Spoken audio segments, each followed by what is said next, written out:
You are just about to fall asleep. The room is quiet, your thoughts are starting to blur, and your body is finally letting go. Then, out of nowhere, you feel yourself drop, your stomach flips, your muscles jump, and you wake up with a sharp little shock. But the brain does not always switch modes perfectly. Sometimes, while the body is relaxing, part of the nervous system misreads that sudden loss of muscle tension as danger. The body is letting go, but the brain briefly interprets it as losing control. Imagine a security guard in your brain watching all the signals from your body. When your muscles suddenly soften, that guard may mistake relaxation for falling. It sends a quick alarm through the system, and the muscles snap back on. During the sleep transition, the boundary between body sensation and imagination gets blurry. A muscle twitch, a change in breathing, or the feeling of sinking into the mattress can be turned into a tiny falling story by the dreaming brain. Stress can make hypnic jerks more likely. When you're anxious, your nervous system stays more alert. Even when you want to sleep, part of the body may still be scanning for threats. Relaxation then feels less like rest and more like something suspicious.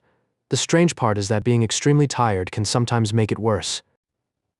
You would think exhaustion would make sleep easier, but an overtired brain can enter sleep unevenly. The body drops quickly, while the alert system is still trying to stay online.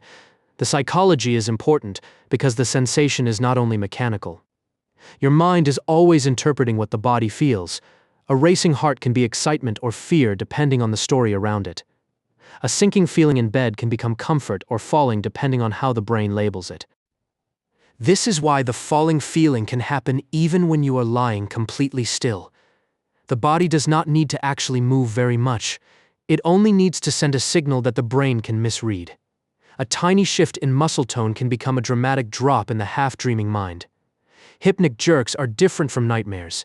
They usually happen right at the edge of sleep, before deep dreaming begins. They are brief, physical, and sudden. A nightmare tends to unfold as a longer emotional story inside sleep. Most of the time, there is nothing to fear. Occasional falling sensations while falling asleep are common. They are simply a sign that the brain and body are negotiating the handover from waking control to sleep. One helpful way to think about it is this: sleep is not an instant off switch. It is a process. Different parts of the brain and body power down at slightly different speeds. Most nights, that process feels seamless. Sometimes, you notice the handover. If your day has been full of pressure, the nervous system may not trust that transition. It may keep one hand on the alarm. You can be exhausted and still wired. You can want rest while your body behaves as if there is still unfinished danger in the room. If it happens often, the best first step is usually not panic, but sleep hygiene. Reduce caffeine later in the day. Give yourself a calmer wind down. Avoid intense scrolling right before bed. Let the nervous system believe the day is actually ending. It also helps to understand the sensation. Once you know that the falling feeling is usually a harmless body-brain miscommunication, it becomes less mysterious. Less mystery means less fear, and less fear often means fewer alarms. That borderland is full of odd experiences. Thoughts become images. Sounds become dream fragments. The body feels heavy, floating, sinking, or suddenly weightless. The falling jerk is one dramatic example of the brain trying to make sense of that transition. Modern life can make that conflict sharper. Bright screens, late messages, unfinished tasks, caffeine and stress all tell the body to stay ready. Then we climb into bed and expect the nervous system to become peaceful instantly. Sometimes it needs more time. So the next time it happens, you can read it differently. Your body was not failing.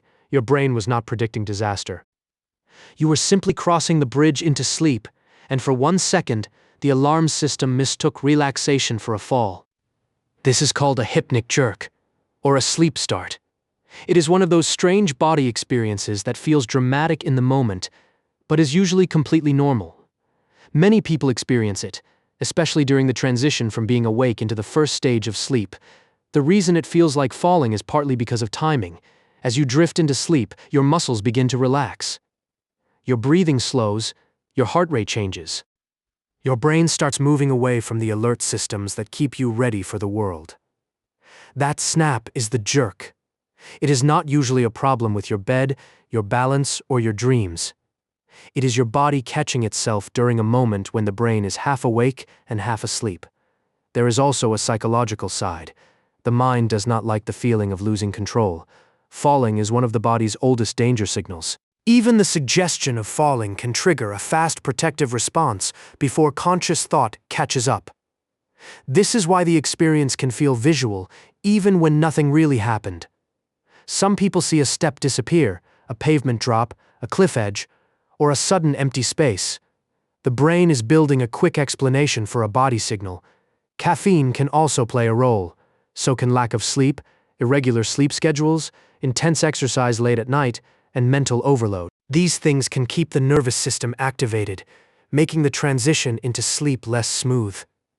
That mismatch can create the perfect setup: muscles relaxing, awareness fading, stress signals still active, and the brain trying to explain a sudden shift in body state. The result is that falling sensation and the jump that follows.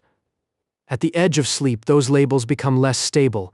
The logical part of the mind is loosening its grip, while the older protective systems are still quick to react.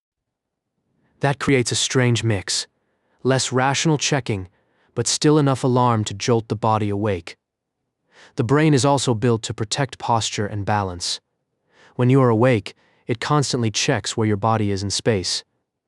As sleep begins, that checking changes. If the balance system and muscle system briefly disagree, the brain may choose the safest interpretation: wake up now. They are also different from sleep paralysis. Sleep paralysis usually involves waking up unable to move because the body is still in a dream sleep safety mode. A hypnic jerk is almost the opposite. The muscles fire back on too quickly. What makes them feel scary is the surprise. The body reacts before you understand what is happening. Your heart may race for a moment, and the mind may ask, "What was that?" But the answer is usually simple: the sleep system stumbled for a second. That handover can feel odd because sleep asks the body to surrender control. During the day, control feels normal. You hold your posture, scan the room, choose your movements, and react to sounds. Sleep slowly removes that control, and the nervous system has to trust that it is safe. This is why the falling jerk often appears on nights when the mind is busy. Not always, but often enough to notice. The body goes towards sleep. The anxious system resists, and the sudden relaxation gets interpreted as a loss of control. Breathing slowly can help because it tells the body that there is no emergency. A predictable bedtime routine can also help. The brain likes patterns. When sleep begins the same way each night, the transition can become less dramatic. Of course, if the movements are severe, painful, very frequent, or connected to other symptoms, it is sensible to speak to a medical professional. But for most people, the occasional falling jolt is a normal part of the strange borderland between waking and sleep. There is something almost poetic about it. The body is doing what it needs to do, letting go, but the alarm system, trying to protect you, briefly misunderstands the letting go as danger. It is a tiny conflict between rest and vigilance. A calmer evening gives the brain a better landing. Low light, slower breathing, fewer alerts, and a repeated routine all send the same message. Nothing needs to be caught right now. You are allowed to drop into sleep without being rescued.